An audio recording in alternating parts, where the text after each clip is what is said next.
Warning, censorship. Warning, censorship. Warning, censorship.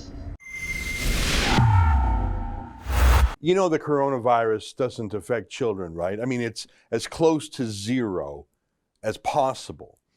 Here's the latest from Health Canada. 22,655 people in Canada have died from COVID-19 or with COVID-19. That's important to remember. So 15,580 of those people are 80 years old plus. You see that? Another 4,300 are 70 to 79 years old. See that? 1,772 are 60 to 69. So if you add that all up, people 60 years old and older represent 96% of all COVID-19 deaths. And if you look at the other end of the age spectrum, ages 0 to 19, you can see that, according to Health Canada, they represent 0.0% of the COVID deaths. It's actually a tiny bit higher than that. It's 0.03% because they claim that 6 people out of the 22,655 deaths were under age 20. Now, I've seen some reports about those 6 unfortunate kids, and there's some doubt in my mind as to whether you can accurately ascribe their deaths to the virus. Some of those kids had terrible underlying pre-existing conditions. They were very sick to begin with. I'm very sorry for their passing, but you can see for yourself. It is next to zero death toll for the kids, almost zero. They say 0.0%. Even though people under 20 years old make up 21% of Canada's population, according to Statistics Canada. So people under 20 are about 1,000 times less likely to get sick than anyone else. I mean, that's why kids just don't care about this anymore. They don't believe the hype anymore. Here's a scene from Montreal our reporter Yankee Pollock covered the other day. It's springtime in Montreal now. It's nice out now. Kids have been cooped up for a year now, just sitting at home, getting fat, watching Netflix, staring at their phones. And 100 or more kids decided to go to the park to say hello to each other politely, listen to some music. There was no fighting. There was nothing bad. Just kids getting outside, getting some fresh air, talking to other normal humans, maybe getting off their phone for a moment, getting a social life back, being normal, healthy people again, stopping the fear. I think it's the healthiest thing those kids have done in a year. My favorite or least favorite part of that was when that one cop car pulled up and the lady cop starts shouting at the kids on her loudspeaker, threatening them with fines. And the kids absolutely ignored her. What was she going to do? Get out in the car and chase some of them in some big game of tag and catch them? She actually threatened them with a $1,500 fine. Is that even legal? I love that the kids ignored her. I hate that the police are building a generation of children who disrespect and distrust the police, though. But that's the fault of the police for doing foolish political errands, no common sense, instead of actually protecting people and fighting crime. Those kids are not at risk of anything. To say otherwise is junk science. There are about 8 million kids in Canada, and by that I mean people under 20. 8 million kids, 6 of them allegedly died from the virus. That is less than 1 in a million. Anyone who tells you otherwise is trying to scare you. And you'll notice that my only sources for data here are Government of Canada official sources. I acknowledge that 22,655 people have died from this, and I'm sad about anyone's passing, so it's about double or triple the usual death toll from the regular flu, except that it's almost uniquely an old person's disease. I'm not happy about anyone getting it, but a year into it, why are we shutting down young people and places for young people? In whose possible interest is that? Who benefits? Cui bono, as they say in Latin. Who wins here? Not parents, not the kids. Well, think. If we terrify and terrorize kids, but then someone says, I have an idea, I can stop the terror for $100 a kid. Well, maybe now we know who benefits from this. Well, let me read to you almost an entire press release from Pfizer, one of the drug companies selling a vaccine. The other day I read to you from Pfizer's investor relations press conference where they were super excited about having everybody getting 1 dose, moving to everyone getting 2 doses. That's double the money for Pfizer. And they were talking about getting everybody to have 3 doses. They're pretty excited over there at Pfizer. But really, aren't they ignoring a huge part of the market by not selling to kids? I mean, McDonald's has Happy Meals with a kid's toy in them. McDonald's even has little playgrounds right in some of their restaurants. Maybe Pfizer can do something like that. Get the kids excited about it. You know, Krispy Kreme says you get free donuts if you get the jab. Apparently, that's the public health solution we're all looking for, more donuts. Lock down the gyms, ban kids' sports, but free donuts for all. But let me read to you in full, or almost in full, I'll skip some boring parts, from a Pfizer press release just yesterday. I'm going to read extensively from it. I promise you won't see this anywhere else, certainly not in the media party. Here's the headline. Pfizer-BioNTech announced positive top-line results of pivotal COVID-19 vaccine study in adolescents, March 31st, 2021. And then they have these subheadlines. In participants aged 12 to 15 years old, BNT162b2, that's the name of their vaccine, demonstrated 100% efficacy and robust antibody responses, exceeding those reported in trial of vaccinated 16 to 25-year-old participants in an earlier analysis, and was well tolerated. The companies plan to submit these data to the U.S. Food and Drug Administration and the European Medicines Agency as soon as possible to request expansion of the emergency use authorization and EU conditional marketing authorization for the vaccine. The companies also provided an update on the phase 1-2-3 study in children aged 6 months to 11 years. Hey guys, our vaccine is 100% effective in kids. Yeah, we know, because kids' immune systems are pretty much 100% effective. They may get the coronavirus, but it won't be serious, and they won't die from it. At least 99.98% of them will be just fine. But I'm just blown away by the fact that they're testing this emergency medicine for a disease that is an old person's disease. They're testing it on children 12 to 15 years old, and they have started testing children of tender years as young as 6 months old.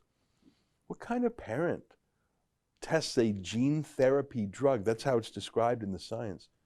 A gene therapy drug on a healthy baby, 6 months old baby.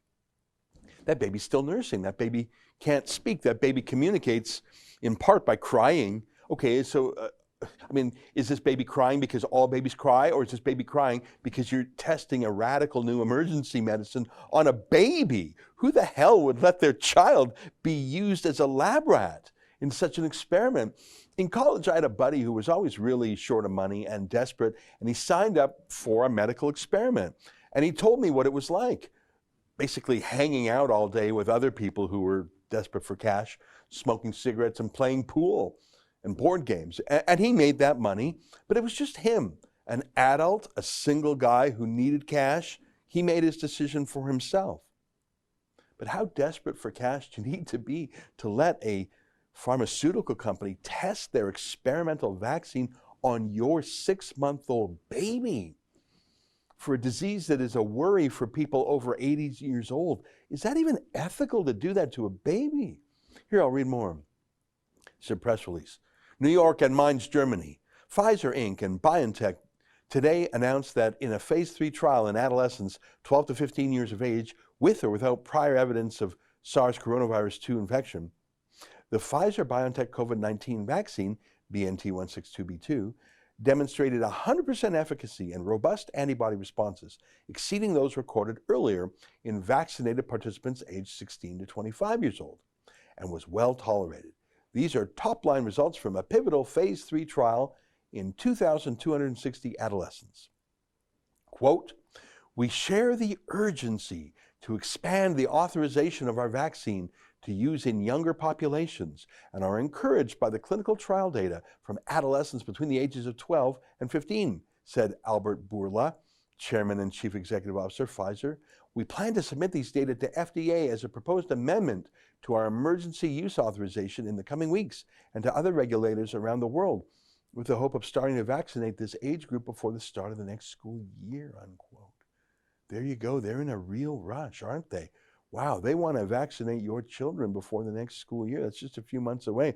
They've got a lot of money to make, people. Hurry up and approve this, FDA. You could almost hear him salivate. You could almost hear the ka-ching in his mind. Here, I'll read more. Across the globe, we are longing for a normal life. This is especially true for our children. The initial results we have seen in the adolescent studies suggest that children are particularly well protected by vaccination, which is very encouraging given the trends we've seen in recent weeks regarding the spread of the B117 UK variant. It is very important to enable them to get back to everyday school life and to meet friends and family while protecting them and their loved ones, said Ugur Sahin, CEO and co-founder of BioNTech. Really?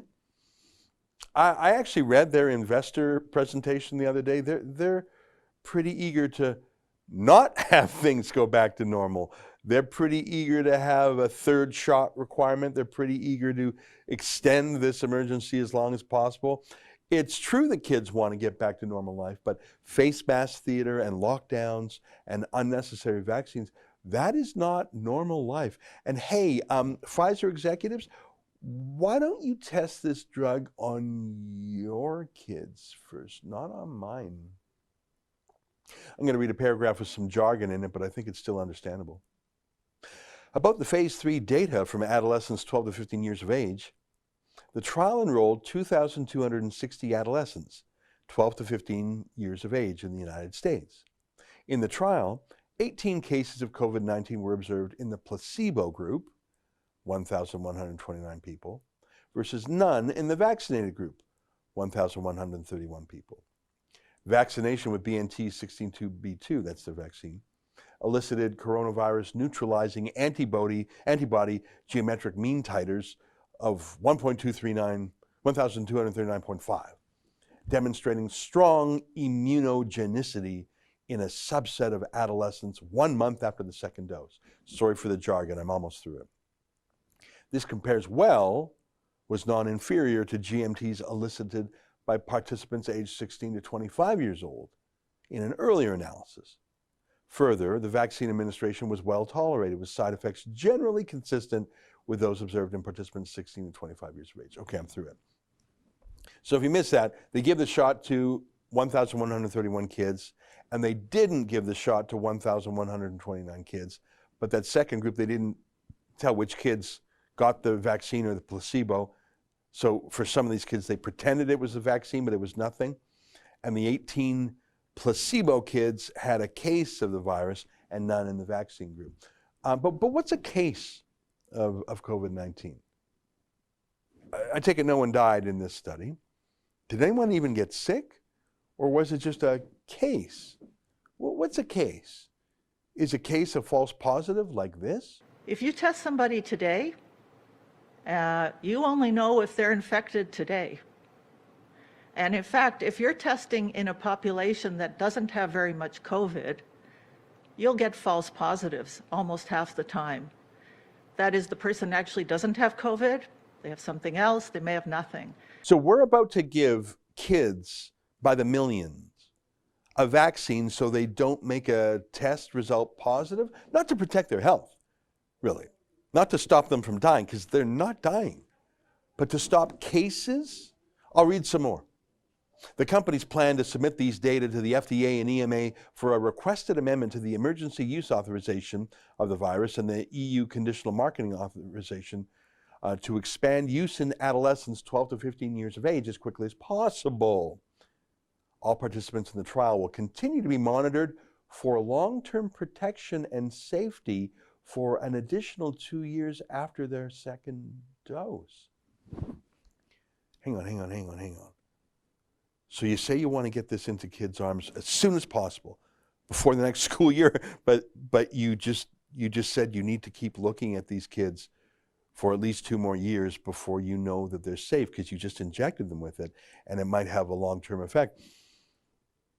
You need 2 more years before you're sure, but you want to start giving this vaccine to my kids as quickly as possible? And get this, Pfizer and BioNTech plan to submit the data for scientific peer review for potential publication. You haven't done that yet? So you haven't had your work peer reviewed yet? You haven't had other people check your work yet? I mean, other than Pfizer business executives who are pretty excited that they can add a new Kids Happy Meal product line. But look at this. Update on the phase 1-3 study in children 6 months to 11 years old. Last week, Pfizer and BioNTech dosed the first healthy children in a global phase 1-3 seamless study to further evaluate the safety, tolerability, and immunogenicity of the Pfizer-BioNTech COVID-19 vaccine in children 6 months to 11 years of age. The study is evaluating the safety, tolerability, and immunogenicity of the Pfizer-BioNTech COVID-19 vaccine on a 2-dose schedule approximately 21 days apart in 3 age groups: children aged 5 to 11, 2 to 5, and 6 months to 2 years. The 5 to 11-year-old cohort started dosing last week, and the companies plan to initiate the 2 to 5-year-old cohort next week. This is unreal. They never want this to stop, do they? They want what Bill Gates said he wanted. Every human to be injected. Children, pregnant moms, malnourished people, sick people, whatever, everyone. One big, enormous market. There's billions of dollars out there, folks. You know, there may actually be a legal emergency, as in some official has declared a state of emergency, but I'm not so sure there's an actual pandemic emergency anymore. COVID deaths aren't a significant reason why people die. Take a look at this. This is, again, Statistics Canada's a chart from StatsCan, counting the number of deaths in every single province every single week. I'm going to choose Ontario just because it's the biggest province, just as an example. It's really the same for every province. I'll pick the most recent week they report for Ontario, which is November 8th, 2020. You'll see in that 1 week, 2,240 people died in Ontario, and I'm sorry that they died, but people die. They didn't die from COVID, though, at least not most of them. 325 died from cancer, 225 from a heart disease, 60 from a stroke, 45 from lung disease, 40 from accidents. You can see that 90 are listed as COVID deaths, which means they died from or with COVID. And then you see 925 from other causes, and we could drill down into those. Those would include a number of other diseases and suicide. But here's my point. Out of 2,240 deaths in Ontario that 1 week, 4% of the deaths were deaths from someone that had COVID. 4%. 96% of the people who died in Ontario, nothing to do with COVID. I'd like to know how many suicides and drug overdoses came from the secondary effect of the COVID lockdowns. Depression, unemployment. Oh, by the way, just to tell you, no children have died ever from COVID in Ontario. But Pfizer says it's an emergency. At least their shareholders think so. I'll read more. The Pfizer-BioNTech COVID-19 vaccine has not been approved or licensed by the U.S. Food and Drug Administration, but has been authorized for emergency use by FDA under an emergency use authorization to prevent coronavirus disease for use in individuals 16 years of age and older. The emergency use of this product is only authorized for the duration of the declaration that circumstances exist justifying the authorization of emergency use of the medical product under Section 564B1 of the FD&C Act, unless the declaration is terminated or authorization revoked sooner. Please see the emergency use authorization fact sheet for healthcare providers administering the vaccine, blah, blah, blah. So they're just giving you a little bit of the legal background, but they're saying this has not been approved other than on an emergency basis. Then in the press release, there's some corporate bragging, which I'm not going to read. I'll skip it over, but I want to read to you what they put at the very bottom of their press release, or almost at the bottom. I think their lawyers told them to put this in there. It's the warnings. It's the side effects, and it is quite a read. Tell me if you've seen this anywhere else in the media, okay? Important safety information from U.S. FDA emergency use authorization. prescribing information. Do not administer Pfizer-BioNTech COVID-19 vaccine to individuals with known history of a severe allergic reaction, e.g. anaphylaxis, to any component of the Pfizer COVID-19 vaccine. Appropriate medical treatment used to manage immediate allergic reactions must be immediately available in the event an acute anaphylactic reaction occurs following administration of the vaccine. So don't give this to anyone who has allergic reactions, and if you give it to anyone, have emergency allergy responses nearby, guys, okay? Monitor Pfizer-BioNTech COVID-19 vaccine recipients for the occurrence of immediate adverse reactions according to the Centers for Disease Control and Prevention guidelines. Immunocompromised persons, including individuals receiving immunosuppressant therapy, may have a diminished immune response to the vaccine. The vaccine may not protect all vaccine recipients. Oh, okay. Hey, but kids, it's really great. Like a Happy Meal, you can even get a toy with it. Now read this. This is the crazy part. In clinical studies, adverse reactions in participants 16 years of age and older included pain at the injection site, 84%, fatigue, 63%, headache, 55%, muscle pain, 38%, chills, 32%, joint pain, 24%, fever, 14%, injection site swelling, 10.5%, injection site redness, 9.5%, nausea, malaise, and lymphadenopathy. Can you imagine voluntarily giving this to your healthy child? And as I just showed you, they are still monitoring their human guinea pigs for 2 more years. They don't know what's going to happen to those kids in 6, 12, 18, 24 months, in 5 years. I'll read just a little bit more. Severe allergic reactions, including anaphylaxis, have been reported following the Pfizer-BioNTech vaccine during mass vaccination outside of clinical trials. Additional adverse reactions, some of which may be serious, may become apparent with more widespread use of the Pfizer vaccine. You don't say. So we're actually part of the experiment, aren't we? Available data on the vaccine administered to pregnant women are insufficient to inform vaccine-associated risks in pregnancy. Imagine being so desperate for cash that you would let them test it on you when you had a baby in your womb. Imagine how desperate a woman must be to take cash from Pfizer to do that to her baby.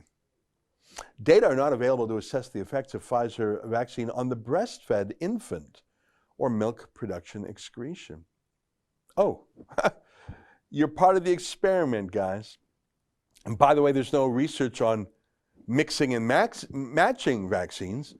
There are no data available on the interchangeability of the Pfizer vaccine with other vaccines to complete the vaccination series. Individuals who have received 1 dose of Pfizer vaccine should receive a 2nd dose of Pfizer vaccine to complete the vaccination series. But we know they want a 3rd dose. Vaccination providers must report adverse events in accordance with the fact sheet. The report should include the words Pfizer-BioNTech COVID-19 vaccine EUA in the description selection of the report. As we showed you yesterday, there have been more adverse reactions in the past year to vaccines than the past decade combined. So yeah, great news, guys. The vaccine is now ready for your kids. And if you don't sign up your kids for these vaccines, no school, no sports, no summer camp, no shopping, no restaurants, no travel, no visiting other kids. This is absolutely for your health, you see. Absolutely doesn't have anything to do with enriching and empowering the public health industrial complex. No. Wait, you're worried about your kids? You don't want this vaccine? That's an excerpt from my daily show, the Ezra Levant Show. Every day I do a monologue on the news of the day, then I interview an interesting guest, and then I read my hate mail. You gotta subscribe. Go to rebelnews.com.